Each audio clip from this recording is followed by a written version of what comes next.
Malcolm X once said that of all the areas of study, history is the one that's most qualified to reward our research. I took his comments to heart, so much so that it was part of the reason I majored in history in college. Even though I never got my PhD as I originally intended, I still am what I would call a history-minded person. Anytime I think about something, I try to look at the history of the thing, what happened before. To me, it's just natural to do that when you're trying to think about something and get it in perspective. Now, of course, we just had our elections and President Trump got reelected second term. It's kind of historic. I think he's the first person to serve a non-consecutive second term since, Eisenhower or one of these earlier presidents. Don't fact check me on that. It's been decades. Well, here's the funny thing about Trump and looking at the history of the man.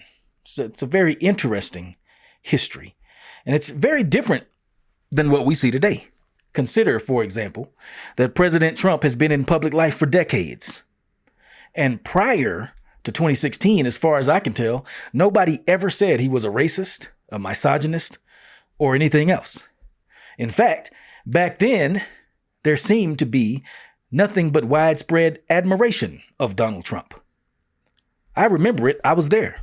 I'll give you an example from when I was growing up. I was a hip hop junkie. Used to listen. I stayed listening to hip hop, Rap City and MTV and the basement and all that stuff. Yo, MTV Raps.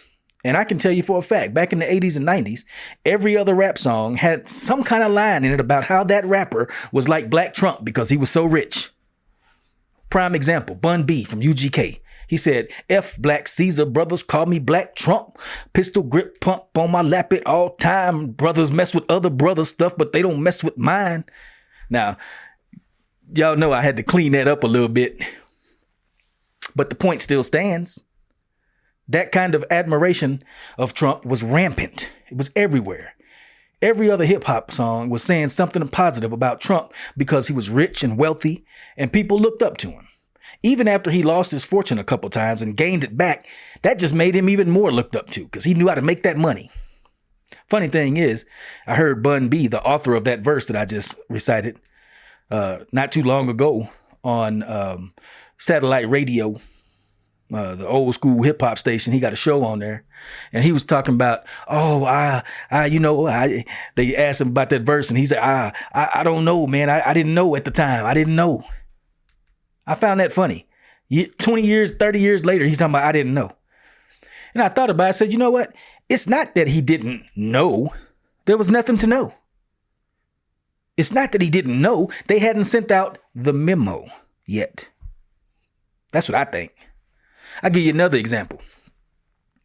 I don't really watch too much TV, but President Trump or Donald Trump has apparently been on shows like The Apprentice, Worldwide Wrestling Federation or whatever, and the UFC, Ultimate Fighting Championship, for at least a decade. So he's been all over the airwaves. The Apprentice, I guess is what it was called. It was a huge show. He was on there for years, 10 years, 12 years, something like that. Nobody ever said anything about him being a racist, a misogynist, nothing. None of that. None of these made up words that certain people like to use today. In fact, not only did they not talk about him like that back then, but when you look at things prior to 2016, prior to what? The presidential election, some of the very people who call him weird names today actually liked and embraced him back then. I'll give you a perfect example. The ladies on The View. Today, they're rabidly anti-Trump. But check out this clip right here when from Joe Rogan. Actually, Joe Rogan dug this up, you know. But back then, Trump went on The View and they loved on him. They was hugging and kissing him. Everybody on The View gave him a kiss and a hug, including Whoopi Goldberg. They had a civil conversation. They joked a little bit about him being a conservative, blah, blah, blah, but it was funny and lighthearted. They was all cool. They had a civil conversation with the man.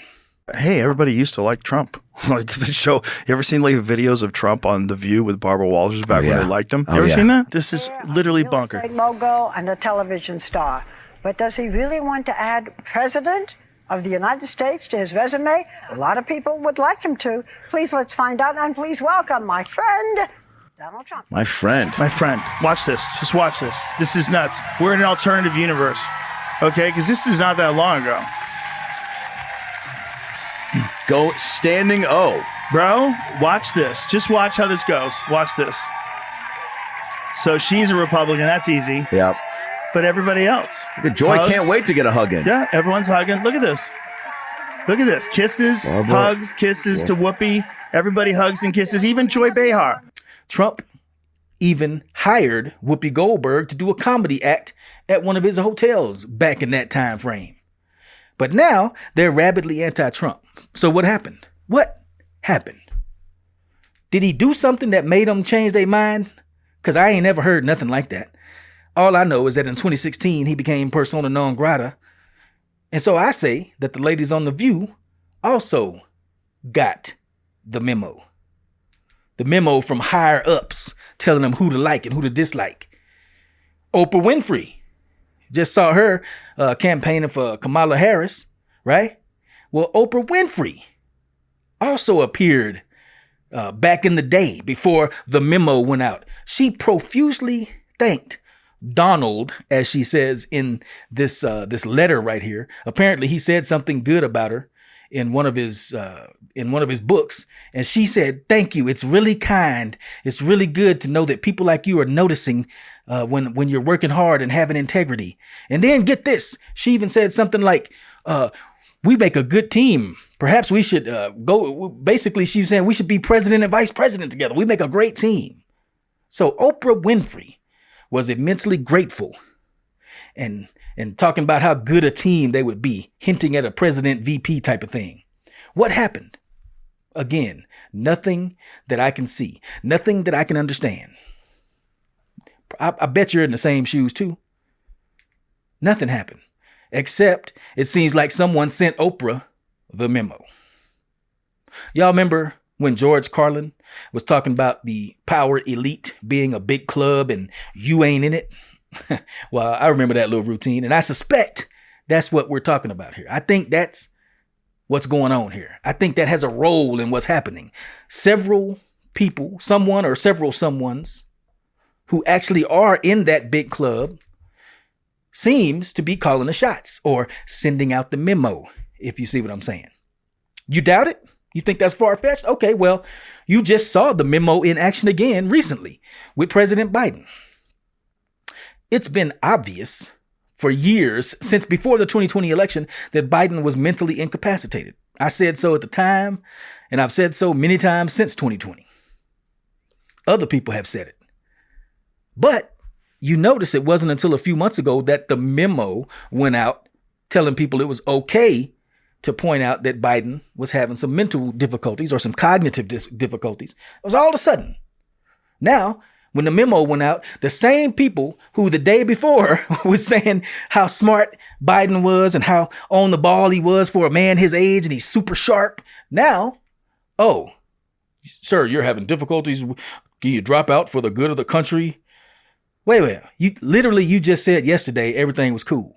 Kamala Harris herself said everything was cool up until 6 o'clock on a Tuesday or whatever it was. Oh, now all of a sudden the memo went out and they all turned on him on a dime. I mean, just switched gears on him. That clearly, to me, looks like an order was sent out. That's what I'm talking about. The memo. That's the memo in action. You know, if you've watched this show before, you may have heard me mention a book called Propaganda by Edward Bernays. Edward Bernays is the father of modern propaganda and also called the father of marketing. He used to call it propaganda back in the days. Marketing was called propaganda. That was before the Nazis gave the word a bad name. Anyway, in his book, Propaganda, Edward Bernays, who is I think he's the grandson of Sigmund Freud, interestingly enough. But in his book, Propaganda, Edward Bernays talks about how most of the opinions the average person holds have been formed by a powerful cabal of people that almost no one has heard of.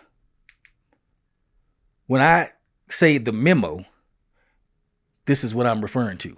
It's the shaping of public opinion by unknown groups of powerful people. You know, the good news is, looking at this recent election, voters seem to be ignoring the memo. I guess the economy and stuff is so bad, people had to get real. They don't seem to care what the memo says anymore. So the usual suspects kept shouting as loudly as they could about how Trump was literally Hitler and the devil and the Grinch and a misogynist all rolled into one. Yeah. We know. But yet, 1 in 3 people of color voted for the man. He won the 18 to 35-year-old category of voters. He won young people. The same young people walking around here with colored hair and stuff voted for Trump over Harris. Almost 50% of Latino men voted for him, as did, as far as I can tell, about 25% of black men. So it looks like Americans are beginning to realize that they need to ignore the memo, and they need to vote for the person who looks like they'll help them out in their personal lives. I say that's a good thing. Some people are upset and mad about it, and I'm not trying to poke fun at those folks, but I think it's a good thing, because if you only vote based on your skin color or your sexuality or the so-called right to get an abortion, you're easily controlled. You're putting yourself into a box. I'm in this box. I'm in the black box. I'm in the white box. I'm in the gay box. I'm in the straight box. I'm in the trans box. Guess what? When you put yourself in a box, you make yourself easily manipulatable. You're easily moved around. That's why you put things in boxes, so you can easily keep track of them and move them around. So I'm glad to see that at least with this election, it looks like voters are starting to realize, hey, man, I'm not in these boxes. I'm an individual. And guess what? When you realize that you are an individual and you vote based on what you believe in as an individual and not these immutable characteristics like your skin color, you become hard to manage. You step out that box, they can't move you around as easy. They can't push you around as easy. They can't take all the voters 18 to 35 that are white and put them over here at these polls. And they can't take all the voters that are black, no matter what their profession is or what circumstances are going on in their life. You just black, so we can put you in a box and move you over here. That's what happens when you vote on your immutable characteristics, your skin color, your sex, your sexuality. Those are not things to vote on. You know what I'm saying? And it seems like people in this election maybe started getting that hint. 20-something% of black men voting for Trump, almost 50% of Hispanic men. People, brothers and sisters, Lord have mercy. We have so much in common. The people that steadily talk to you about what you don't have in common, they highlight what you don't have in common, those people just want to play you. That's how you play people. You play interests off against each other by telling people what they don't have in common. So people sitting here looking, they don't have one thing in common, the skin color. They think they enemies. They don't have one thing in common, their sexual preference, and they think they enemies. But they ignoring the fact that, hey, y'all both have the same profession. Y'all both are homeowners. Y'all are both parents. You have about 50 things in common, but instead they train us. They send out that memo. Don't look at what you have in common. Look at what makes you different. Not because it's good for you. It's good for them. It automatically makes us easy to manipulate when you put yourself in these boxes that they like to move around. When you take yourself out of those boxes, though, it makes you harder to manipulate. And it sends a much sterner message to our politicians. It tells them, hey, look here, don't just say what you think we want to hear or try to scare us into voting against your opponent because he's supposedly bad or she's supposedly this or that. You need to listen to what we, the people, are saying, and you need to get up there in that office and get to doing what we said do. See, that's the attitude they don't want you to have. They don't want me to have that attitude. They don't want none of us to have that attitude. They want us to have the attitude of, oh, I'm black, I'm definitely voting for this. Oh, I'm gay, I'm definitely voting for that. Oh, I'm a woman, I'm definitely voting for that. The little things that we don't have in common are dwarfed by the things that we have in common. Tell you what, if I was in that little club or that big club that none of us are in, but if I was in it and if I had any power at all, that is the memo I would send out. Stop looking at people like you don't have nothing in common with them, because in fact, you have probably 99.968% of things in common with all your people around you. Everybody needs to eat. Everybody works hard for their money. Everybody's money ain't going as far as it should for the same reasons, because government overreach, government overspends. That's the kind of stuff they don't want you thinking about. They want you to, well, I'm black and he white. I'm gay and he straight. Oh yeah, it's a perfect recipe to remain enslaved, thinking like that. So again, I know I ain't nobody to be sending out no memos, but if I did have the power, if I could send a memo, it would be that. Ladies and gentlemen, vote. Vote for the person that stands for the things that you think will actually help you. Don't vote because somebody told you these guys hate you and this guy hates you and that woman hates you. Because roaming this fair city of ours, this fair flat city of ours, I don't see no hate too much. I see fools in certain corners here and there acting like fools will act, but it don't seem to rise to the level of hate to me. And you know what? That right there is my memo. If you agree with what I say, let me know down in the comments. If not, let me know down in the comments too. Let's elevate the conversation in the community. All right, then. That's enough of me. Let me go on and get out of here. And we're going, speaking of the memo, and speaking about the history of things, we're going to turn this, we got a good show. We got a local homegrown historian named Mr. Cosby Morton coming up later on in the show to tell us about some of the true history of Lubbock, the way it happened, because guess what? He was also there. That's the memo you need to get. All right, then. Peace.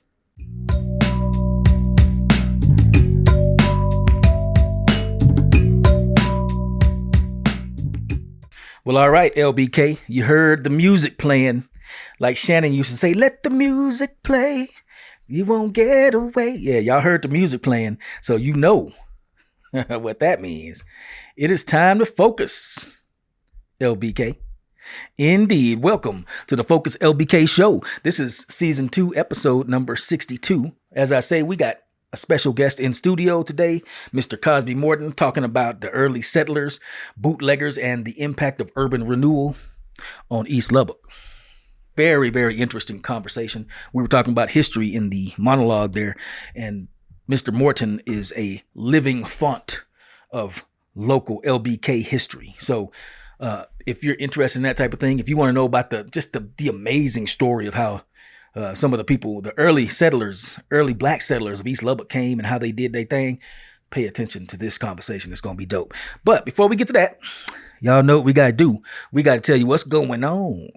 So the first thing that I want to get to is Rise Academy presents the Ruby Bridges Walk to School Day. I'm trying to bring my electronics up. Yeah, here I'm trying to scroll. Here we go. Scroll. There we go. Rise Academy presents the Ruby Bridges Walk to School Day. That's going to be 14 November. That is coming up shortly. I mean, that is coming up in a couple days. You know what I'm saying? 14 November. You got to get there at 7:30 to 8 a.m. It starts at 7:30 and says you may arrive at 7:30 in the Parkway Bingo parking lot. So that big old bingo parking lot right there, you're going to walk from there at 7:45 on up to Rise Academy. And then there's going to be staff parent bus to pick up at Rise Academy and take you back to that parking lot. Breakfast schedule is going to be remain the same. East First, Second, and East Auburn will be barricaded. Those streets will be barricaded. So let's walk to school. On November the 14th, it's the Ruby Bridges Walk to School Day. We're going to try to cover that. Nah, this is what I really want to tell y'all about too. This right here, me and Ricky Sherfield working together, collabing a little bit to put on the Rhythm and Rhyme open mic night. That's going to be at Cavil's right down the street. It's going to be November 15th at 7 p.m. Man, from what I'm hearing, we got some pretty good signups. We got a pretty good little schedule of events, little agenda we're going to attack. It's going to be some games. It's going to be some gift cards. You get a chance to win some of that plastic cheddar, if you know what I'm saying. Plastic cheddar wouldn't be good in any other situation except if it was a gift card, because plastic cheese. Ugh. Anyway, you'll have a chance to win some gift cards. Join us for a night of music, art, poetry, and rhymes. Yeah, that's right. We're going to have DJ Shorty Do on the ones and twos. Hopefully, a lot of people coming out to do some of their poetic recitation, some of their artistic expression. It's going to be singing. It might be poetry. It might be rapping. It might be playing. We don't know yet. Come on out and support this event. I think it's going to be dope. If it is dope, it's because y'all come out and make it dope. So we'll see y'all there. Again, that's the Rhythm and Rhyme open mic night at Cavill Museum. November the 15th at 7 p.m. Going on down the line, Moe's Sunset Market in the Depot District. This sounds dope. And who is Moe's and Moe Productions? I don't know of these people. I read their stuff on the show, but who are these people? This look dope. The flyer looked dope. It looked grown and sexy. How does a Sunset Market look grown and sexy? I don't know, but the flyer looked dope. Moe's Sunset Market in the Depot District, November 16th, 6 p.m. to 9 p.m. Candle. Okay, it just says candle. Presented by, Moe's Productions. That's Moe's Sunset Market, November 16th, 6 to 9 in the Depot District. Let's go on down, boy. We've been a mingle and jingle at the Peddler Market Days, hosted by Prairie Blossom Marketplace. That's the Prairie Blossom Marketplace, the Peddler Market Days, November 16th and 17th, 10 a.m. to 4 p.m. on the 16th, and the 17th is going to be 1 to 4. I suspect, I'm terrible at dates and calendars and stuff, but I suspect that's a Saturday and Sunday without looking at it. That's the Mingle and Jingle Peddler Market Days, hosted by Prairie Blossom Marketplace. It's an artisan boutique and farmers market, and it's going to be at 13105 FM 179 in Southwest Lubbock County. www.prairieblossom.marketplace.com. People them out. The Peddler Market Days, hosted by Prairie Blossom Marketplace, November 16th and 17th. Now, I really got to let y'all know about this right here. I'm holding it up like it ain't going to be in the show notes, but that's because how dope it is. I need to let y'all see it. It is the Jazzy Christmas concert put on by the Roots Historical Arts Council. It's going to be featuring Tom Braxton, Lubbock's own Tom Braxton and friends, special concert benefiting the J&B Braxton Scholarship Funds. Now, I suspect that's his parents. Yes, indeed. It's going to be at the Texas Tech Museum, Helen DeVitt Auditorium, and it's going to be on December 14th. That's over there on, y'all know what that's at. It's on 4th and Indiana. Right off 4th and Indiana over there. The Jazzy Christmas Concert. 6 p.m. is the reception. 7 p.m. is the concert. Now, a single person ticket is 80 bones. The couples is 150 and the table is 600. Now remember, it's not just a concert. They typically have, last year we had what they call heavy hors d'oeuvres, and they was good. So they had heavy hors d'oeuvres. They had, of course, wine and adult beverages if you like to partake of them. All kinds of other beverages if you don't. So you have a repast, a dinner, some grub, some nice grub beforehand, and then you mix and mingle with your peoples at your table, and then you get a dope jazz concert with Lubbock's very own Tom Braxton. I don't know, I be telling y'all about this all the time. Don't say it ain't nothing to do in Lubbock, because it's stuff to do. And this is one of those things that if you really want to get out with your missus or your mister and dress up a little bit and make it look good and feel good, this is one of them things you want to go to. The Jazzy Christmas Concert, December 14th. Now, speaking of Christmas time and Christmas time type of events, vendors are wanted for the Everything You Need Teas and Choppers Cleaning Service 3rd Annual East Side Community Event, December 21st. That's a Saturday, at Everything You Need. That's how you got to say it because you're from West Texas. It's set up at 10 a.m. Event begins 11 a.m. and it lasts till 7 p.m. May Simmons Community Center. That's Saturday, December 21st at May Simmons. December 21st at May Simmons Community Center. It's 2004 Oak Avenue. Vendor's fee will be New and unwrapped toys for kids of all ages. Wow. You don't have to pay a vendor's fee. Just bring new and unwrapped gifts for kids of all ages. Toys must be dropped off by December 16th. Toys must be dropped off by December 16th. It's so nice I had to say it twice. Everything you need, Tees and Choppers Cleaning Service, doing the 3rd annual East Side Community Event. Searching for vendors right now. You know you want to participate? If I was a vendor, I would. We'll cover that. We'll probably be there covering that. Taking some pics and I say taking pics, making pics. We don't take pics, we make pictures. Yeah. Anyway, LBK, I'm not going to keep bending your ear about what's going on because I know y'all want to know what happened back in history. That is sitting down with Mr. Cosby Morton, talking about all of the interesting history of Lubbock, the east side of LBK, talking about early settlers, bootleggers, and the impact of urban renewal and all kind of other stuff. So without further ado, I'm going to step out and step back in. Hey, what's good, LBK? This is your brother, Robert Jenkins, coming to you with another episode of the Focus LBK Show. Today, we're going to focus on Mr. Cosby Morton, who is a teacher over at Dupree, right over here on 19th, and what's that, like T? Avenue T right there. And I met him. Actually, I've heard a lot about Mr. Morton from various people because I'm into the oral history interviews and stuff like that and Lubbock history.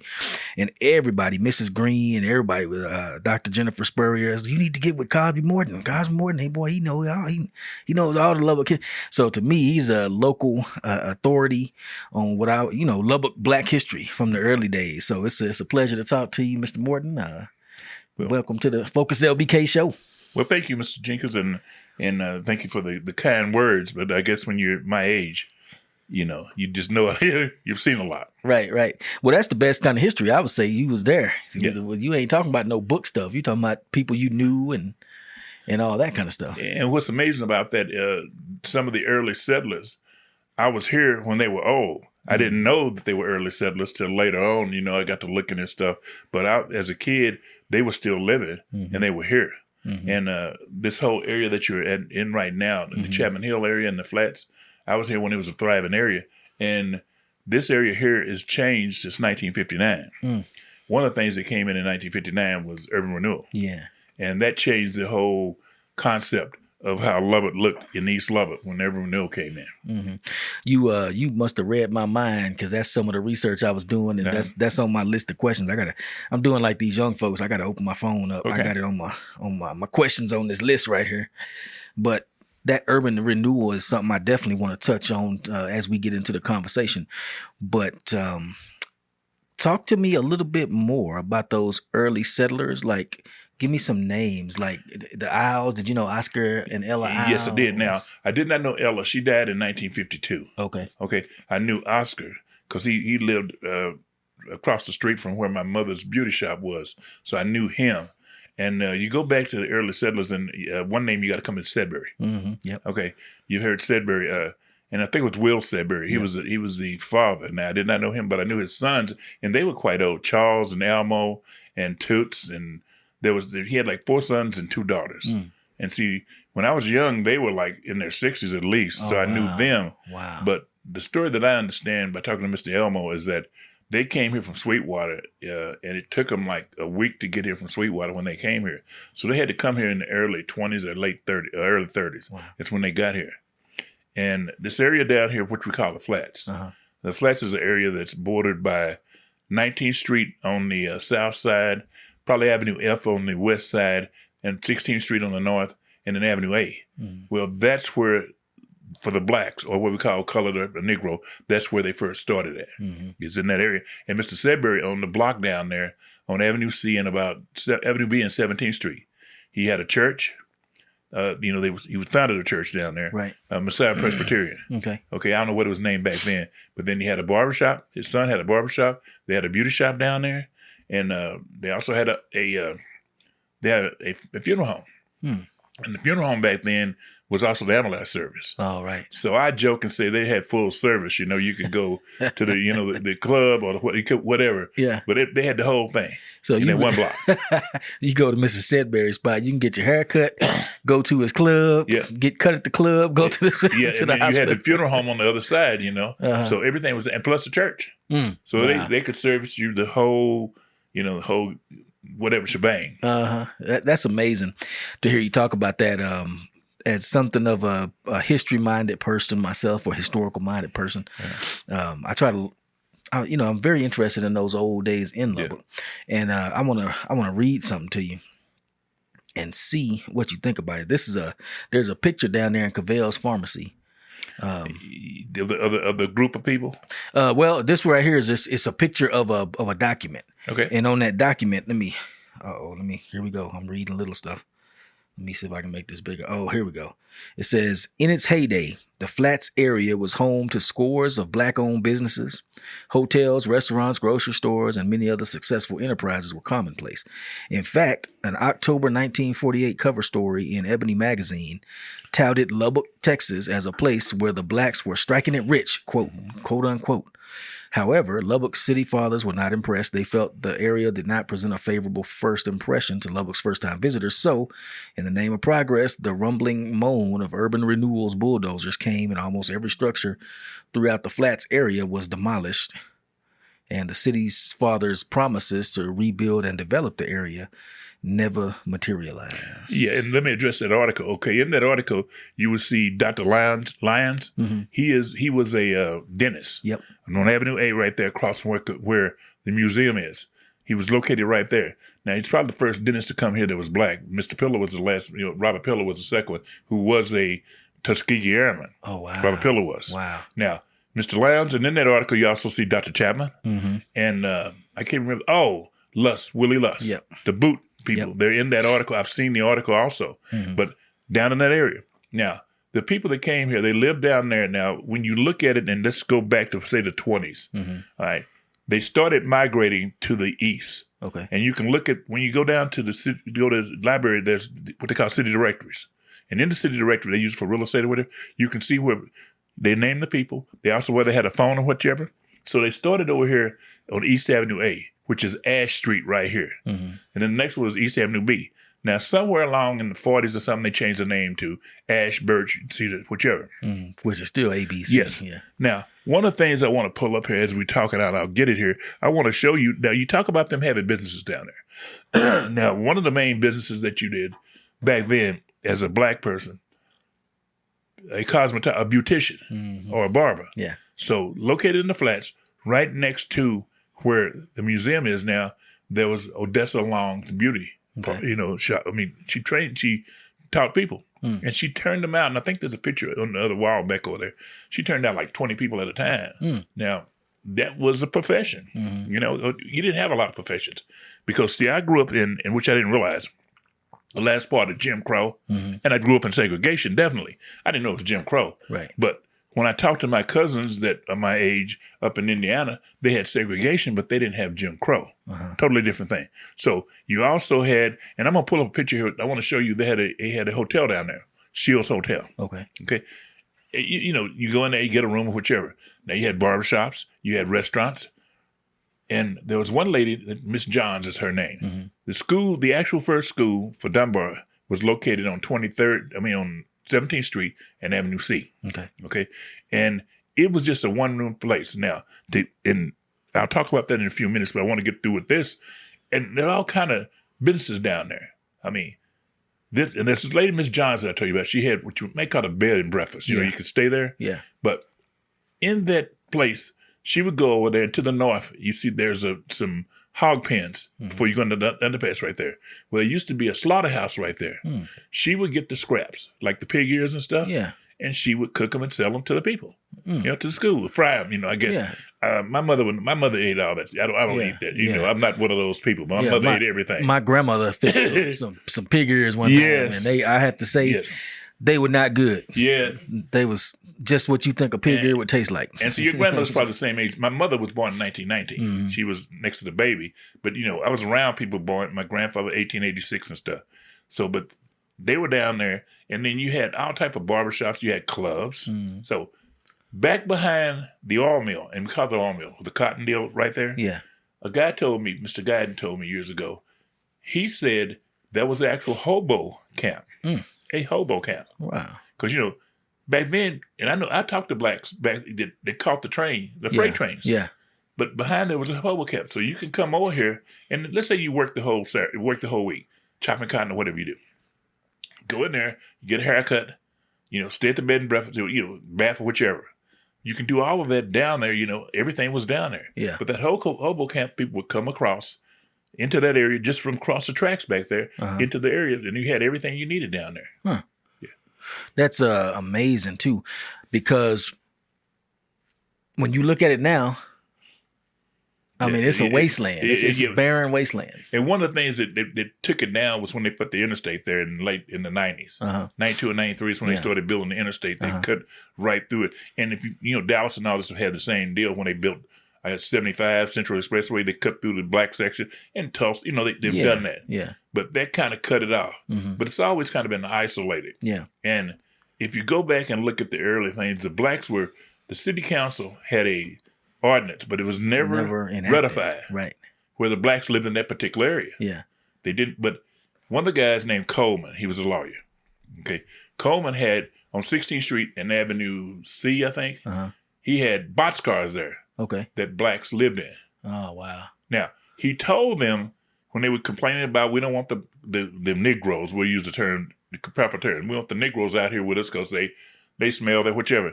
He said, well, they're already out there. Yeah. Because if you go out on 19th Street and you look at those big houses with the what you call garage apartments and stuff, those were servants' quarters. Yeah, my aunt lived out there. They were servants' quarters, so we were living already out there. But they complained about that. The fallacy that blacks smell and all this, and they don't do anything but get whatever. That's one of the problems that you had back then. But he told. Yeah. It's funny. I've read that ordinance, and I just have to chuckle at it. And it's funny. You looking. It's so far back in history. Yes. But when I think about it too, they didn't have no plumbing. You had ramshackle cardboard houses and tin, wood and tin houses with no plumbing. So of course it's going to be a smell associated with it. It's going to be all kind of stuff. And one of the main places right here where you have Wiley's Barbecue across the street here. Yep. On that corner, there was apartments there even when I grew up, but they had plumbing in those apartments. But Mr. R.J. Givens, R.J. Givens was a realtor here. You probably know. Yeah, that white and red building. Yeah, I grew up with his son. Now, Mr. Givens told me when I did an oral interview for him out of Tech. He said when he was a kid, and he was probably born in the 30s. He said right there, his grandfather lived there. And they had and he gave, I forget what the proper name is for, but you had like 30 apartments with 2 outdoor toilets. Yeah. And they backed up and they shut them down one time. Yeah. But you had 2 outdoor toilets. And I lived next to people, even in the 50s, that had outdoor toilets. Yep. So it's not unusual for me. And I saw them in East Texas, but people like, what? Yeah, they had outdoor toilets. Yeah. And I've talked to people, even in the 50s, as late as the 50s, that didn't have indoor plumbing. Right. So, it's not unusual. And so you don't think about that. The luxuries that we have now. Yeah, yeah. They didn't have it. And I've been around outdoor, you call them porta potties now. Yeah. But they were totally different. I think a porta potty is probably worse than that was. Yes. Honestly. Yeah. And see, because it's dark and there's no lights out there. Yeah. So, that kind of deal. And no inside water or whatever in the house. Lots of people that had that.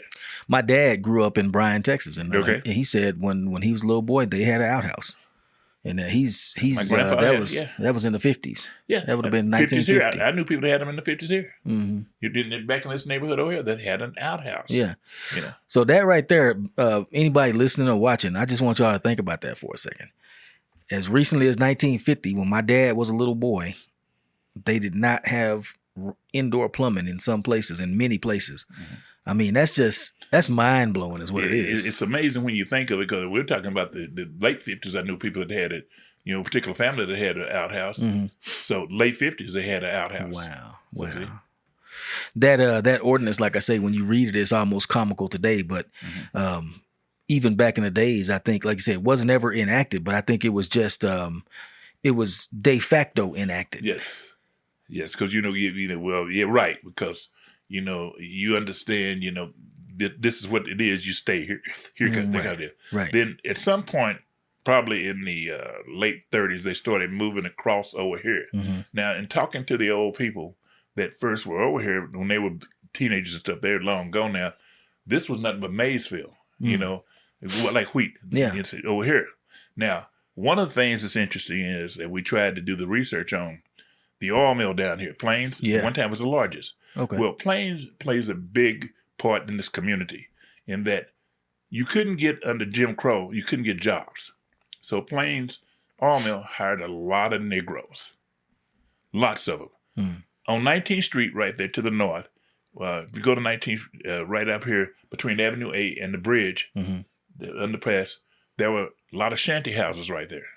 They belonged to Plains Cotton, and blacks lived there. Their dads worked at the oil mill. Yeah, and the oil mill is it's a dangerous job.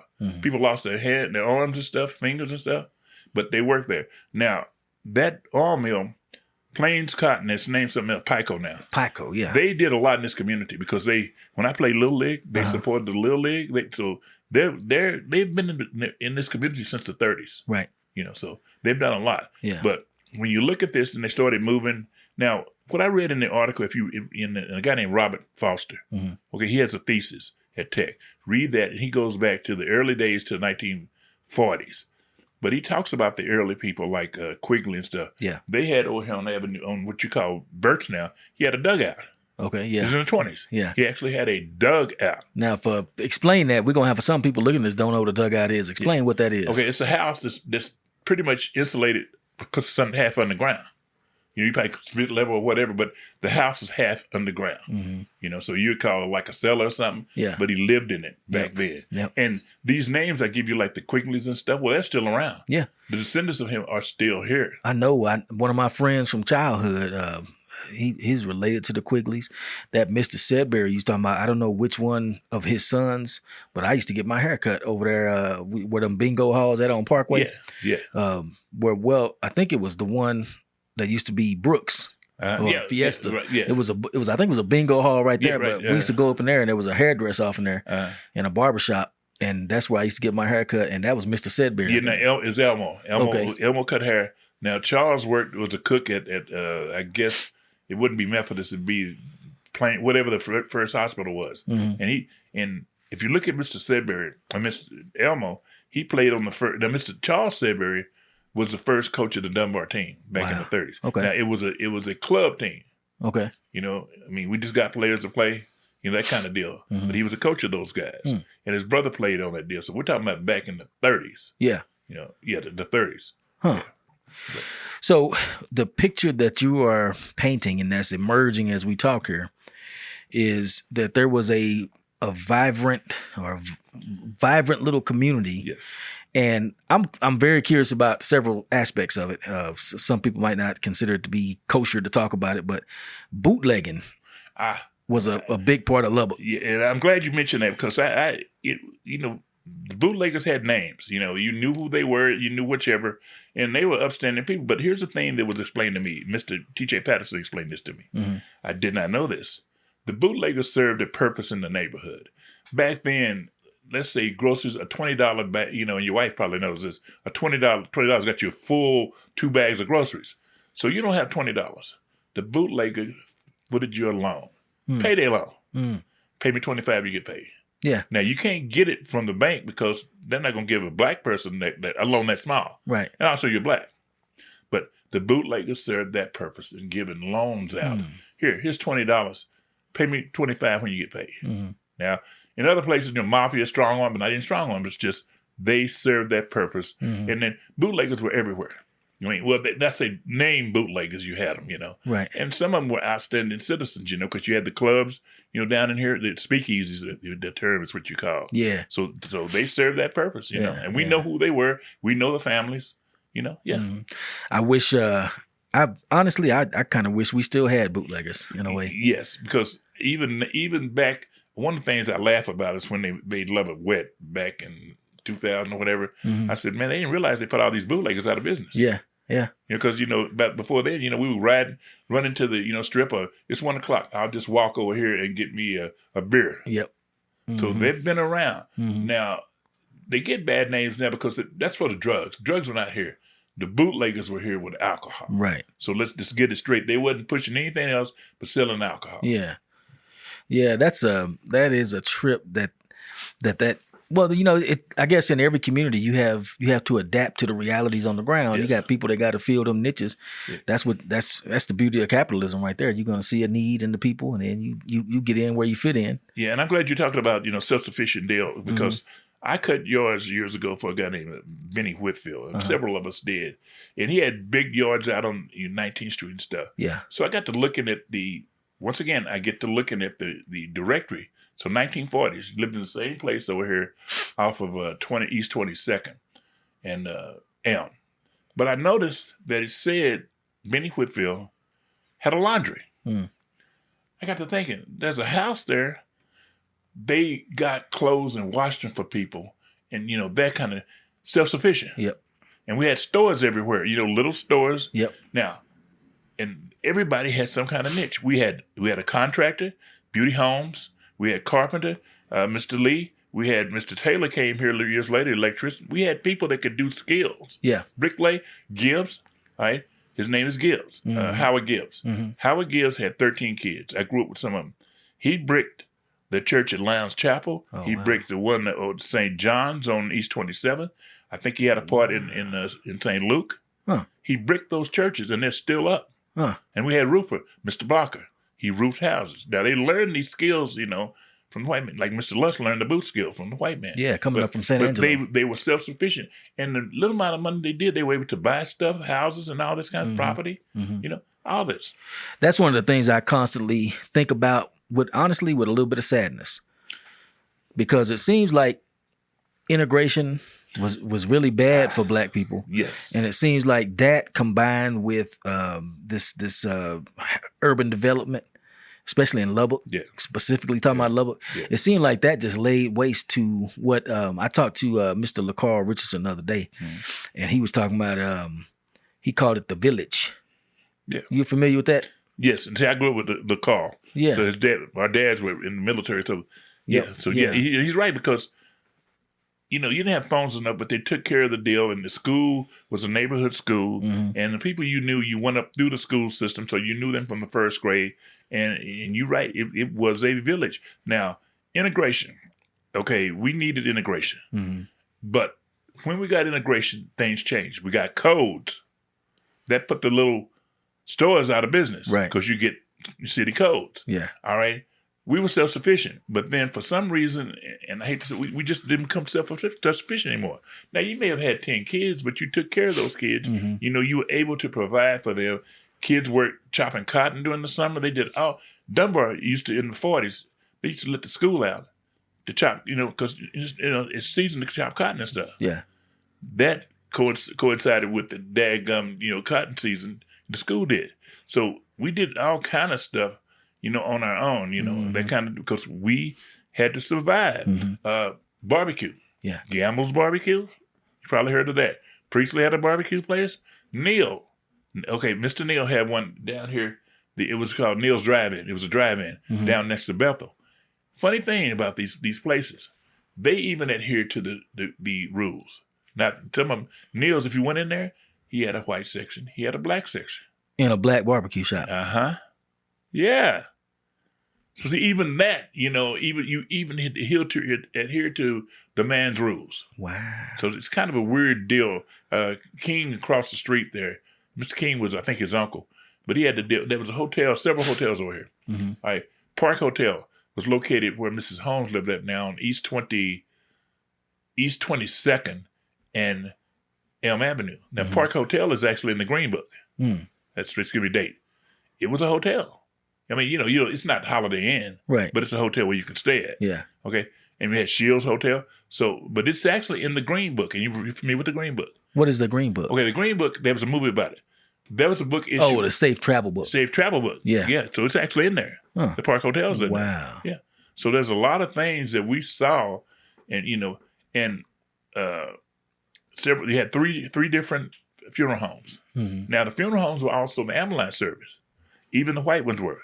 Now, what happened is when you started bringing codes in, and it changed when you got EMS. Yep. But that ran them out of business because you can't pay the licensing fee, or you can't pay for the actual ambulance that has, what, $500,000, $200,000, $300,000. So that ran them out of business too, and the codes, because you got to have oxygen, you got to do this and that. Right. So they were actually the ambulance service, that kind of deal. Yeah. What do you think? I mean, it sounds kind of romantic looking back on it. Yeah, there was segregation a little in Jim Crow, but it seems like we was a self-sufficient little village. And right. And see, most of our parents came from East Texas, so they were familiar with racism. Yeah. I never saw racism here. Now, I saw segregation. Right. And I heard the word. Yeah. I saw racism when I went to East Texas, pure racism. But our parents kind of kept us from that because everything we did, we're in our little bubble here. We had a swimming pool here. We had the boys club was here. We had everything. That when I came up, everything was in our bubble. So there was no need. Now we went downtown to hot shop. We did that. But other than that, you had pretty much everything you needed in the neighborhood. Now, the bus that came through was white bus drivers. Fire department, white fire department. But other than that, the police even were white. But at one time they had a guy named Catman. I can't think what his last name was, but he was assigned back in the 30s to the flats. Only place he could work at. Yeah. Wow. Now, when you first got the first black on the fire department, on the police station, I think William Britt, and Fulton, Berry, and then also Floyd Price. And I think there's one before then, Mr. Blue and stuff. But they actually still were in the same area. Yeah. They still... So they didn't patrol the whole city? No, they did not. They patrolled over here. And when you talk to Mr. Price, he finally challenged that. He's a motorcycle. He challenged it. And he said when he went out there, he said, well, it's kind of dull over here, man. Because over here, there's stuff going on. Yeah. But they still, it's still that concept that you can only arrest your own people. It's kind of wild. But you still had that. Yeah. Man, tell us a little bit more about that village. And then, if you will, get into what do you think happened to it other than...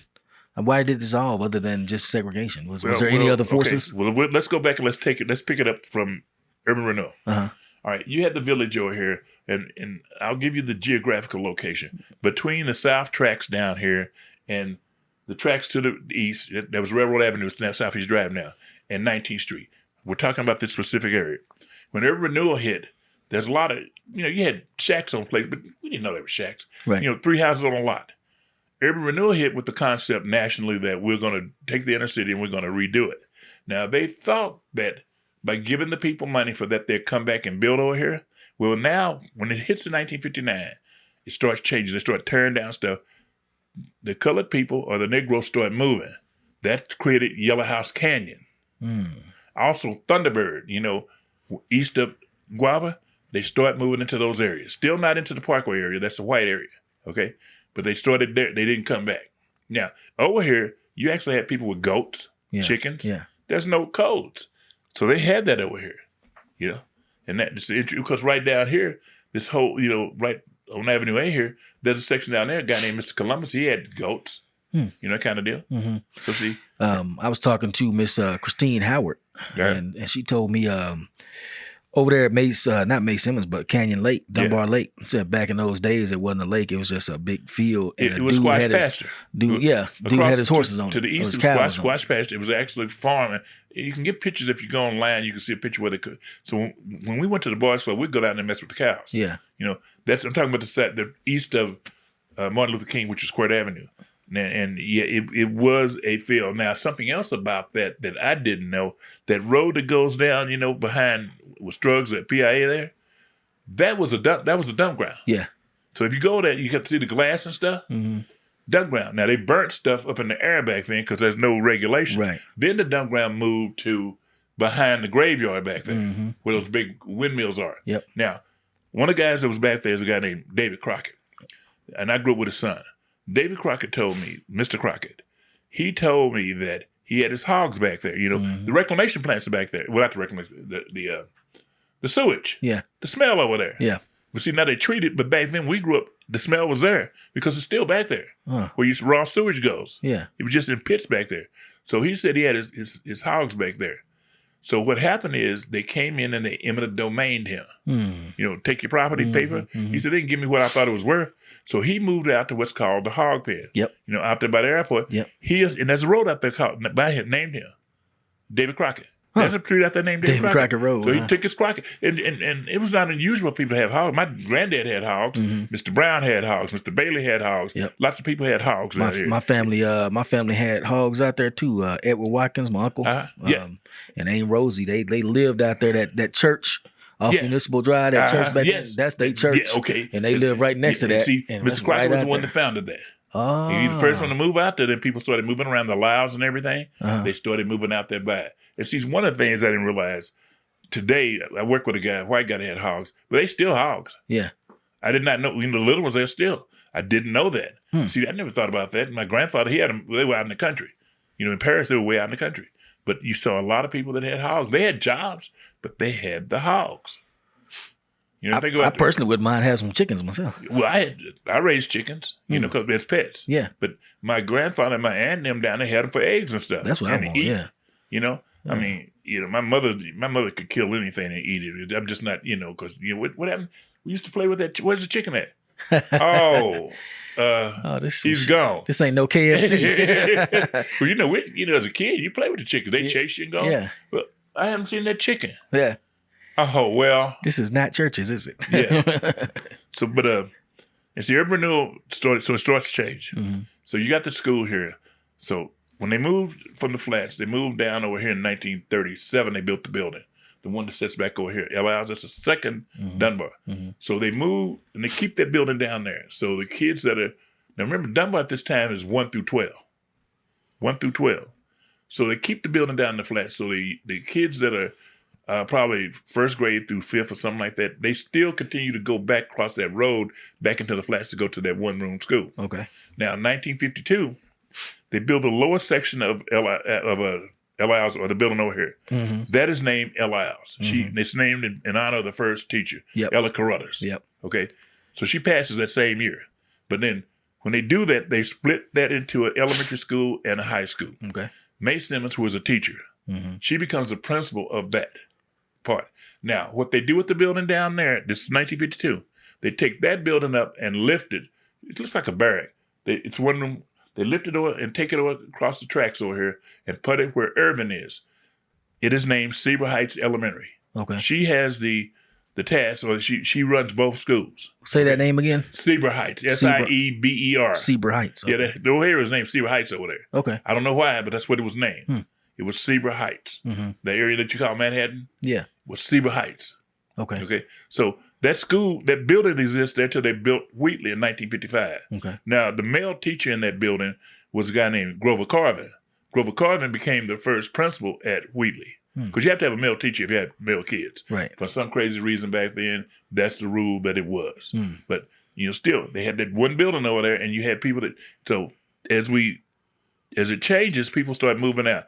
Now, people or of people. Since my mother was a beautician, she pretty much knew of people. Because the biggest gossip place in the world is the bar. I still get my news from the barbershop. Yeah.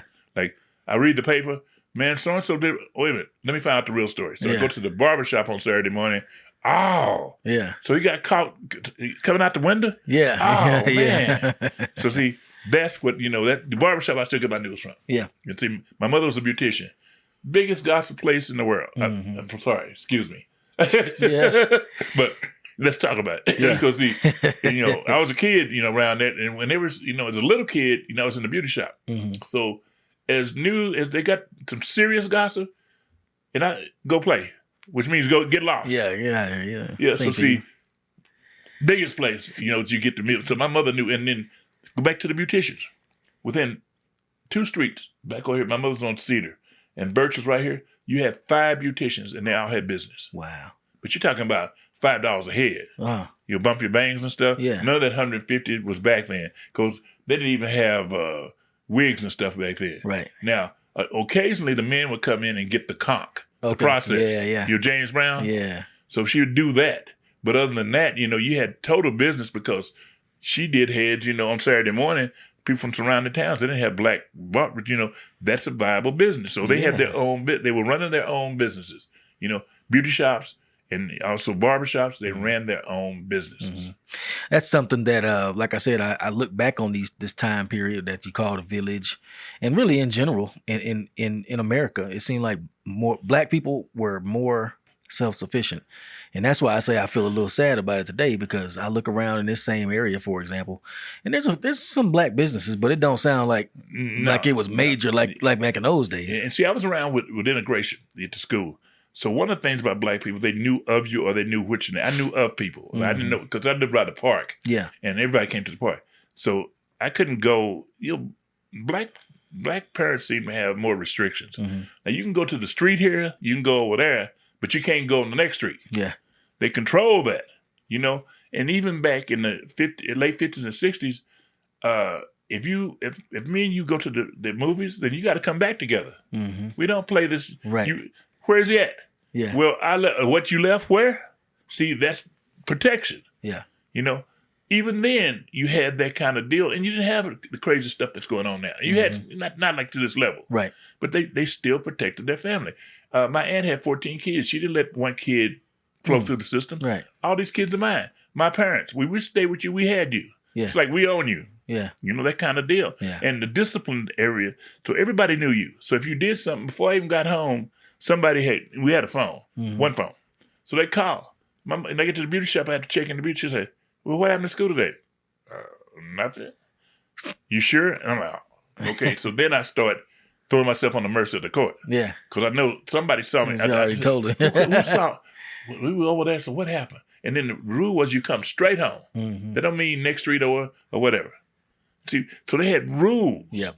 And they enforced these rules. And as a village, you had everything you needed, or you knew of somebody that could do it. Yeah. I knew somebody could add onto the house, Mr. Lee, or I knew somebody that could, do the plumbing.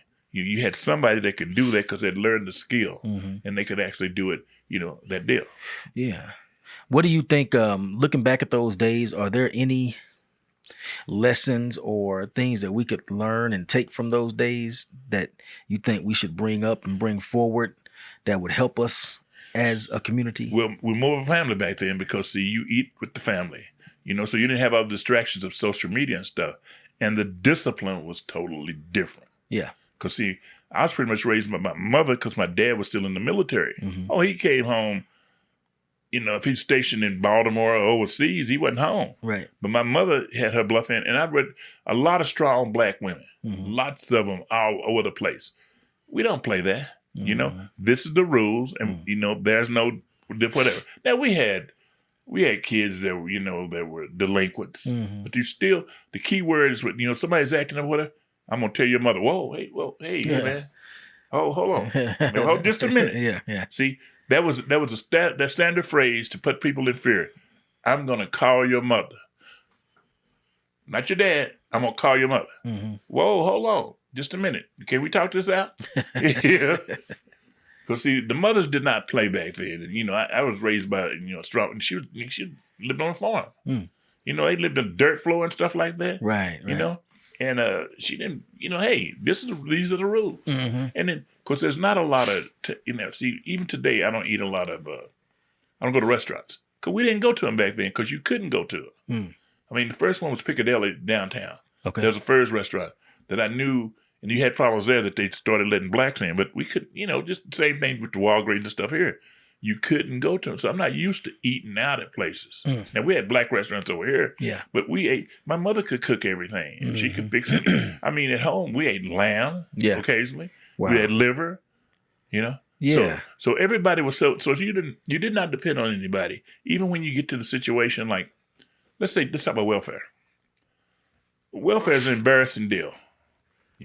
It's an embarrassing situation. Well, back then, there were people on welfare that they needed.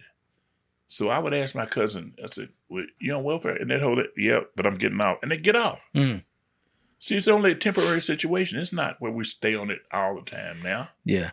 I was going to say, I know generations of families that been on welfare and now. See, it wasn't like that because it's embarrassing. Now, I will be on it just now to get, help. Right. Once I get on my feet, I'm out of here. I'm not on welfare anymore. Yeah. So see, now, somewhere it changed. Now, and in going on that deal, I can tell you 1970 is when we integrated Dunbar, because my whole deal, I went through integrate, black schools.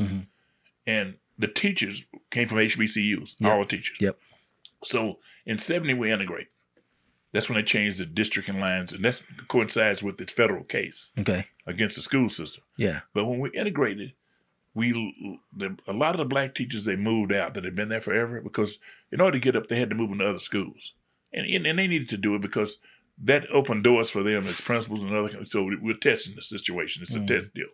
But once we got the other persuasion in the schools, the discipline changed. Okay? Whereas, I don't mind corporal punishment on you, and I'll call your mother. Yeah. And see, the last thing I want is you call my mother and dad. Like, first thing they say, wait, you up there acting a fool? Yeah. Because it's an embarrassment. It's a pride thing. We lost our pride. It's a pride thing. I don't care if you went to school, you washed your clothes, you did that. You may not have anything, but it's a pride thing. And somewhere along the line, we lost pride. Now, the churches were very integral. Yeah. We had them all over the place. Yep. They were very integral in this deal. And it's a pride thing that we lost. I don't know how we lost it. I don't know where it came about. But somehow it changed from, because, okay, you got 10 kids. Okay, all right. Well, we didn't know I wasn't poor because, probably what you call middle class. But the fact is, they don't say that they're poor because they eat every day. Right. They're making it. Yeah. See, so we lost the pride, I think. Yeah. And I don't know how you get it back. Yeah. That's one of the things, because we did what we had to do. I mean, I couldn't wait to work. I didn't have to, but I couldn't wait to get a job. And even as a kid, I cut yards for $5 with a push mower. The $5 went a long way. But I think toward down the neighborhood, everyone knew had a lot of it, but the pride deal, somehow we lost that pride. And I don't know, and I don't think my generation did, but it started going down. And I think the influences that you have, because when you control the house with one TV, because I remember we were probably the first ones when I lived over in Steen City, that's over by the granary. Probably the first ones to get a TV on the block. See, I'm that old. The first ones to get a TV. Wow. Now think about that. And it's a big box, and it's sitting in the living room. Yeah. So they can control the TV. There's nothing on there that we watch anyhow. Yeah. But see, that kind of deal, you didn't have that outside influence that you have now. Right. It's just, and everybody, you had to go to church. It's not negotiable. You go to church. Yeah. You get up, go to Sunday school, you go to church. Now, we're past each other, my buddies, going to different churches. But we went to church on Sunday. And see, that was an integral part of it. And even when you had a Vacation Bible School, we'll come there and we'll stay there 2 hours for that cookie and that ice cream. That's the way it was, Even at the boys' club, you had rules. We had rules, rules of organization. You had that stuff. Yeah. I talked to older people that probably were like 20, 30 years older than me. They grew up over here. They tell me that when that light came on, you had to be home. And one lady even told me she could hear the train coming down. There's a certain train that came down at a certain time. Whoa, I got to get home. Yep. Now, these streets over here were dirt. So it's different. Think about all the streets were dirt over here. Different thing. Yeah. Where you have the lights at, there were streets from the railroad that used to be right here. There used to be a railroad track right here. There were streets from there all the way to the other railroad that they went horizontal to those, or perpendicular. And you had dirt streets. But we lived on we lived on those streets. We lived in the back. We lived everywhere. Yeah. And then one of the things that you hear, one of the fallacies that they have, it's rental property. Everybody rented back then. You handled it like it was your house. My great aunt, well, you're out here in the country, floors are dirty. You know what? You got to sweep it. Yeah. You got to clean up, man. Yeah. Well, okay, the dirt's coming in. You still got to clean up. Right. It's a pride deal. And I think we lost that. I wonder, did the Great Society, the LBJ, where he wants to eradicate the poor and all that kind of stuff? Yeah, but they started, that's when welfare, as I understand it, started becoming widespread. Yeah, and I wonder, was that... Remember he passed Medicare? Yeah. Well, Medicare was passed before that, but Medicaid. He passed Medicaid, and possibly... That's probably, and you hit it on the nail. I never thought about that, but it probably coincided with the Great Society where he said that I'm going to get rid of all the poverty. Now, you know why he couldn't is because of the Vietnam War. Yeah. You spend $1 billion over there. Yeah. But that may have done it, And see, one of the things that this really makes me mad is when they said, poor people are lazy. They work 2 and 3 jobs. Mm-hmm. They work 2 and 3 jobs. They ain't lazy. See, that makes me mad when they say poor people. And if you look at it, you know, my mother and them, even if you had, they wouldn't take welfare, man. Mm-hmm. You know, some people had free lunches at school back then. Mm-hmm. You don't have free lunch. We can pay for that 10 cents or 15 cents. Oh, it was 25 when I went to school. Mm-hmm. You know, no, you don't do that, man. Yeah. Now, the only thing my mother and them got for, not my mother, but my mother and them, because she was raised in the Great Depression, she was born in 1919. Yep. Everybody had a garden. Mm-hmm. Everybody had a garden, yeah. man. They all came from East. And there were flowers in the deals. All the women had flowers over here. My mother had a garden. But the fact is, my aunt and my mother spent lifetimes in unclaimed freight. Oh, you know? yeah, yeah. You know, the old Dale Bread, Goodwill, they spent lifetimes in those kind of deals because that's where they got the stuff. They washed it, cleaned it, you know. Yeah. It's not, you know, there's nothing wrong with getting this and washing it. Hey, you put it on. Mm-hmm. And I laugh about this because, you know, I had baggy clothes before they were baggy. Yeah. If I wore a 12, my mother bought a 14 because you're growing in this. Yeah. See, I'm not going to continually buy you clothes, man, because we buy this. So I had the cuffs. They were so tall that I would roll them inside because I was embarrassed about that. So I wear today, excuse me, one of the things I have on, I wear suspenders. Yeah. Okay, I have one right here, inside suspenders. Yeah. The kids don't recognize suspenders. Oh, wow. But see, you keep your pants up. Yeah. I've always had suspenders or a belt. Uh-huh. You know, now, I don't want to get old enough where I'm wearing a belt and suspenders because I think it's really old. That's when you're really old. You so wear a belt, I try not to do that. That's true. That's too far. But I've always had suspenders. Mm-hmm. One of the kids said, you got on overalls? They're suspenders. Yeah. But, and see, the pride thing, everybody had a garden. Mm-hmm. Everybody helped everybody. Mm-hmm. Like, people would give my mother stuff. And she didn't need it. That girl stuff, she called somebody. This lady gave me clothes. Mm-hmm. And I'm going to use the term, this white lady gave me clothes. Yeah. Yeah. Now, so I got this over here. You want it?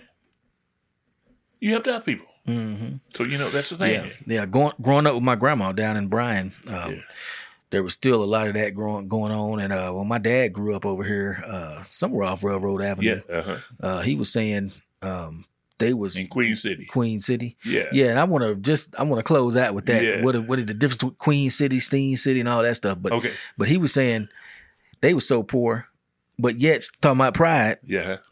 They would didn't have a lot to eat sometimes, but he said he would get some potatoes, some big old potatoes, peel them up real good, and let them soak in some water in the refrigerator. You know, get the starch out of them, cut them potatoes up, and make French fries, and then take that starch water and put it on his jeans and let them dry, and that was iron and starch.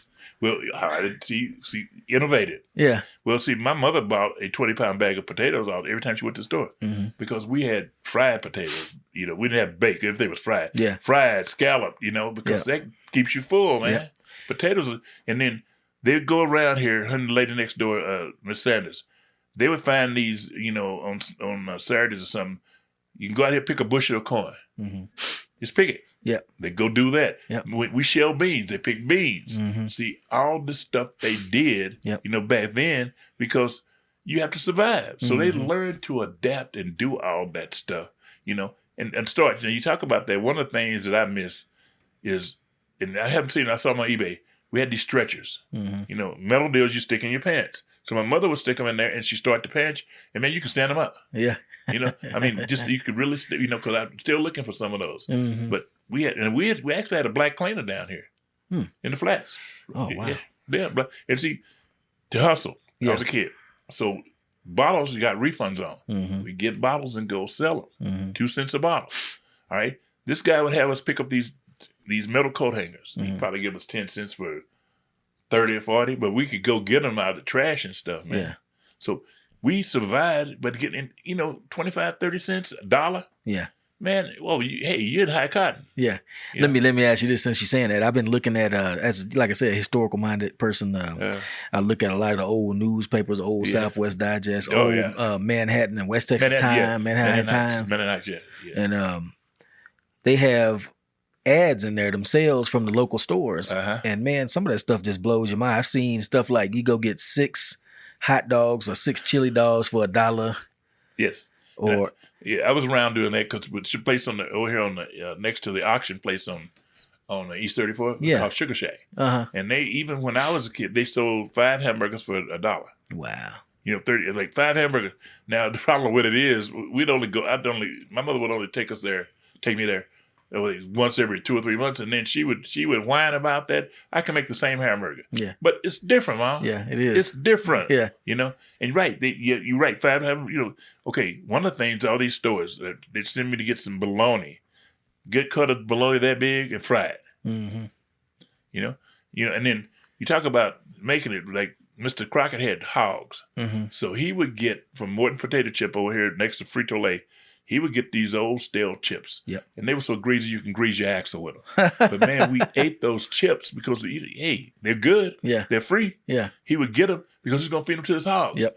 We'd get a couple of bags, and we'd chow down on them. Mm-hmm. And see, mayonnaise sandwich. Mm-hmm. Yeah.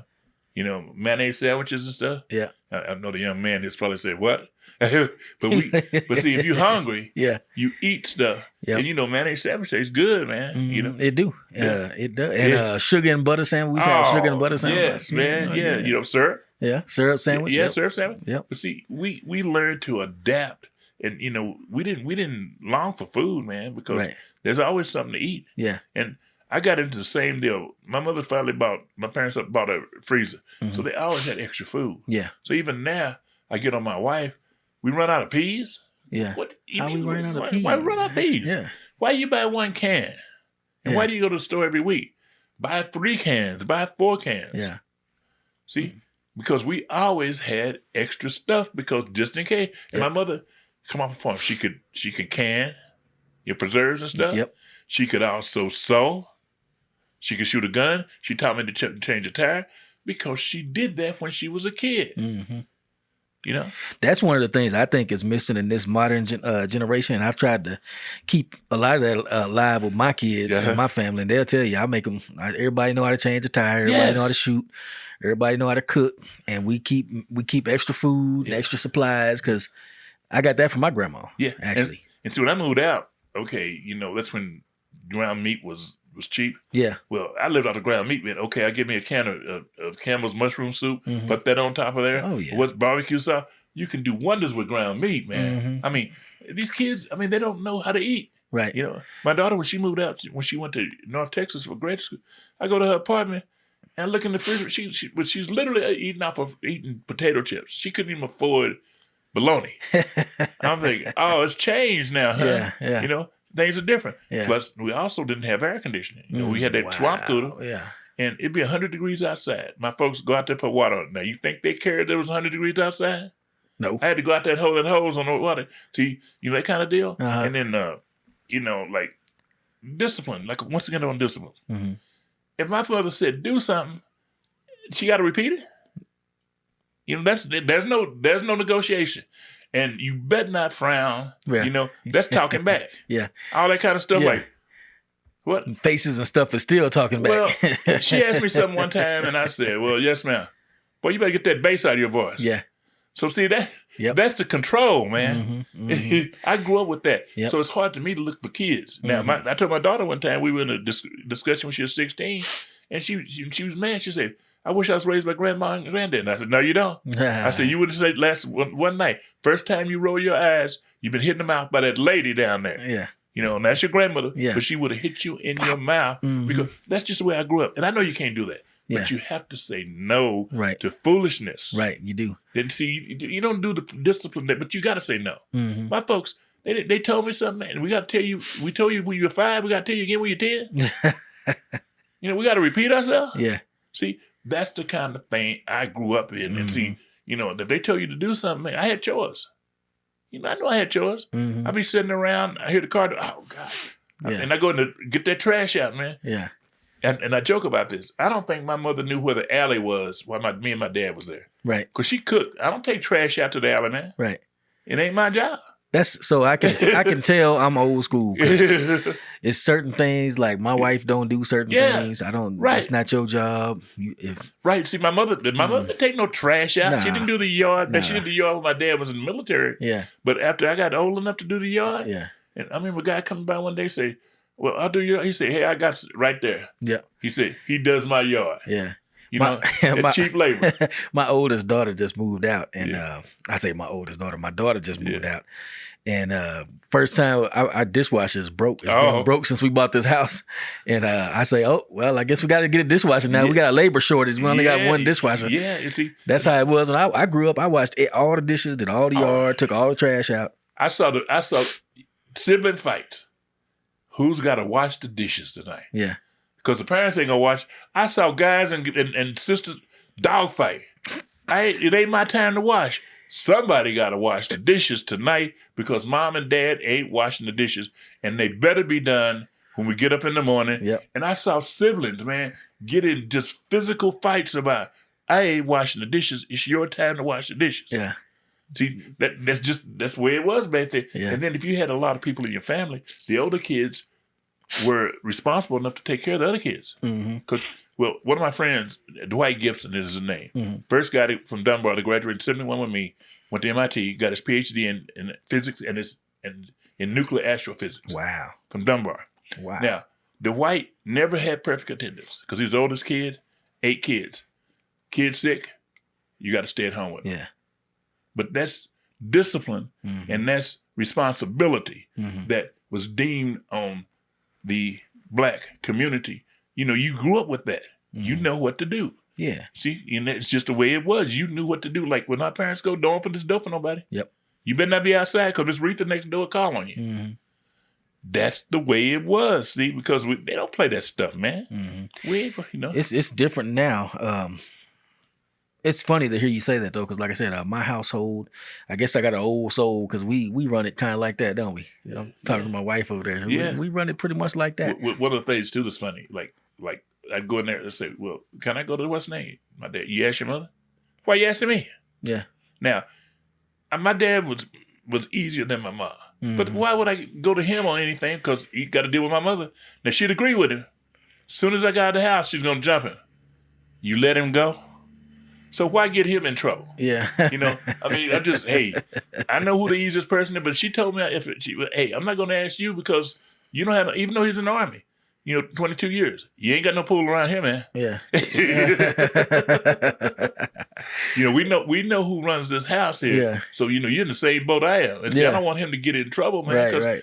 I don't care if you were in the Army. Now, you fought in World War II. Hey, this is a different world here. Yeah. Because my mother is not going to put up with that. Yeah. So my mom was tougher than Germans. Oh, man. Yeah. And see, my cousins today, they see me and my cousins say, man, we thought Aunt Justine was going to kill you. So did I. So did I, Yeah. And it's just the way we were raised and responsibility. And we didn't know about the outside world because they took care of us. Yeah. They hid it. They didn't talk about all this kind of stuff. What's going on, but they knew about the stuff. And I didn't mean that they were pushovers. Now, they get to a point, you got to stop it. I'm talking about, if anything is going on, but you just stay away from it. Yeah. You don't need to be over there. Yeah. You don't need to go there. Was there a prohibition for black people to go across up the railroad right there? We could always go downtown, but you didn't go over there. You stayed in your own community. Yeah. With just an unwritten rule. You don't have any business being over there. Then we went downtown. But even then we went to the State Theater, and I think before that the Acadia, and they even had a black theater up here, the Mickey Mouse Club. And they had the Palestine, the Palisade that was over here. There were black theaters in the neighborhood before my time. Wow. Before my time. But we went to the State Theater because, as I understand, prior to me getting old enough, the Lindsay down there where the Lebanon East LBK is, the blacks could go there, but they had to be up in the balcony. Yeah. It's before my time. Yeah. The state would let us in, so we'd go there, so we didn't have any problem. But we walked down, we'd go down there, but we knew not to be in certain places. Yeah. See? Yeah. We knew that. Get in, handle your business, get on out. Yeah, we get on that, because that kind of deal. And it was a different deal, but we had rules. There were rules in the community. If an adult said I did it, Mr. Jenkins said you was name. I didn't do it. Oh. So Mr. Jenkins lying on a kid. So if I didn't straighten it up then, my mother would come to you. Mr. Jenkins, my son said you're telling a story. Wow. See, because she knew that. You knew he wasn't. The parents already, she could read me like what's name. Yeah. But if somebody called and it was an adult said I did it, that's the word go, man. It's just like go. Yeah. You did it. Yeah. There's no telling stories. If Mr. Jenkins said you did it, you did it. Wow. You see me? And usually they didn't lie on people because they saw me doing it. You know what I mean? So if they said I did it, I did it. They don't need me trying to say I didn't do it. Right. And my mother would call my bluff. Oh, so Mr. Jenkins got a lie on the kid? Okay. We're going to go over there and ask Mr. Jenkins why he got a lie on her. Right. You know? Yeah. Will, I'm trying to. I want to get on that Steen City and Queen City, but it's what you just said. You didn't close it out already. It feels like a good place to close it out. Right. But we're gonna bring it back. One more question. Okay. What was Steen City? What was Queen City? Why they call Queen City Queen City? Why they call Steen City? I'm not sure why they call it Queen City, but I'll tell you where it existed at. Queen City pretty much existed from like 26th Street, where the bridge is, going back to the railroad tracks. Bordered by the railroad track on the east. Okay. That's Queen City. A lot of shanties, dirt roads, a lot of speakeasy places over in there. That's basically Queen City. Now, Steen City, as I understand, was named for a couple of guys, white guys with the neighborhood. That's the area bordered by the railroad tracks, East 34th, the graveyard, and that granary over there. And it went all the way back to it went all the way back to I think the street is David. You know, it went way back, and that's called Steen City. See, I grew up over there.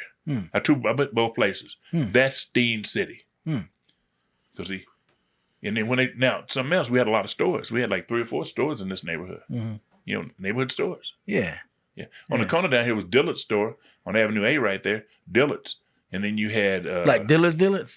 Well, it's black. It was named Dillard's. Yeah. Black dude named Gotcha. Dillard's. Yeah, but he had a grocery store there. And you had several, they had several grocery stores. Huh. You remember Piggly Wiggly? Yeah. Idlew Road? Yeah. See, before that one, there was one on 19th Street and one on here, Avenue H. Huh. The buildings are still there. On 19th Street down by McDonald's, that rental place was a Piggly Wiggly. And see, then after Piggly Wiggly, we got, Furs was always here because, yeah. But then we got Safeway in here. But no, I remember Piggly Wiggly. Yeah. That's about as far back as my memory goes. See, that area was pretty much a white area. Back in the day, we started moving north, probably in the late '60s when we moved across Broadway. Sort of a fictitious barrier right there. Yeah. So we moved across Broadway, but then the coaches were the first ones to move into what you call Parkway. Parkway Drive, because it was a white area. That's why that mall is there. First Mall, Parkway Mall, where they play bingo. Yeah. That's a mall. Okay. You also had a United over there. Yep. You had a Piggly Wiggly over there. Yep. You had a Furs over there. I remember when Furs was there. Now, where the United is, there was a Holiday Inn Hotel. And Roadway Inn on down the street from where Piggly Wiggly is. Yeah. Just right across there where the intersection is was a Roadway Inn. So see, but white people were there. Now, 1970, when you get integration, 68 is when we started, when they started moving over. But here's the thing you have. They started moving into that area in that Steen City and stuff. Queen City. Now, to tell you about Queen City, as late as 1969, there were no fire hydrants down there past East 26th Street. None. Now think about that. If you get a fire, they didn't have water for the fire hydrants down there. How they gonna do it? See, that's the problems that we faced. Where they did stuff like that. Meat packing deal over here, the railroad and stuff, Yeah. That's the problem we face. But even in Queen City, like I said, you look at draw a line from the bridge and go back down from Glow Avenue, draw it all the way down to the railroad tracks, and then encompass all that area to the other railroad tracks. And Railroad Avenue went all the way through. It was Slayton Highway. Well, pretty much you can go to Slayton that way. Yeah. But yeah. So that was Steen City. And then the original thing on Manhattan was Sieber Heights. Okay. Sieber Heights. Where that comes from, I don't know, but that's what it was because the churches over there were named, our church, Church of Christ, was named Sieber Heights. Church of Christ. And the school was named Sieber Heights, elementary, whichever. Right.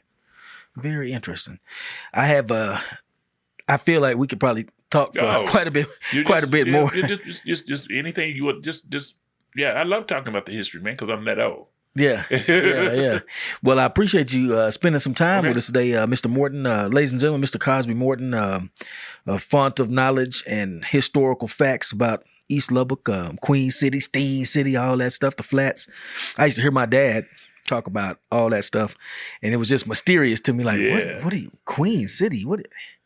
What are you talking about? Lubbock is not big enough to. It was another city. Yeah. What are you talking it's about? a neighborhood. In order, you had some of the original churches. Lowndes Chapel was over in that area. Mm-hmm. It was named something else because Lowndes Chapel is named after Dr. Lowndes. Yep. So it was over in that area. They were over in that area. Then they moved across. But now picture the dirt roads. Yeah, all dirt roads. Yeah, all dirt roads. Wow. You know, even over here you had dirt roads to a certain point. They started paving the main roads, but the ones going across were dirt roads. So think about Queen City was predominantly dirt roads. Wow. Because you didn't have paved roads except for maybe Railroad Avenue. Wow. Huh. Lubbock, I hope y'all found this as interesting as I did. Hopefully we'll be able to have Mr. Morton back someday. I would like to, you mess with me, I try to call you once a quarter. You know what I'm saying? Just let me know, because I enjoy talking about it because I grew up in it, and I saw the changes. Yeah, and I'm old enough now. I've become my parents. Yeah, yeah, right. I think I'm moving into that territory slowly myself. Yeah. But excuse me, LBK. Like I said, I hope y'all enjoyed this show. I sure did. I learned a whole lot. I got a lot of. I'm gonna go chill for about 3 months and think of about 65 more questions. Then I'll give Mr. Morton a call back and we'll talk about them too.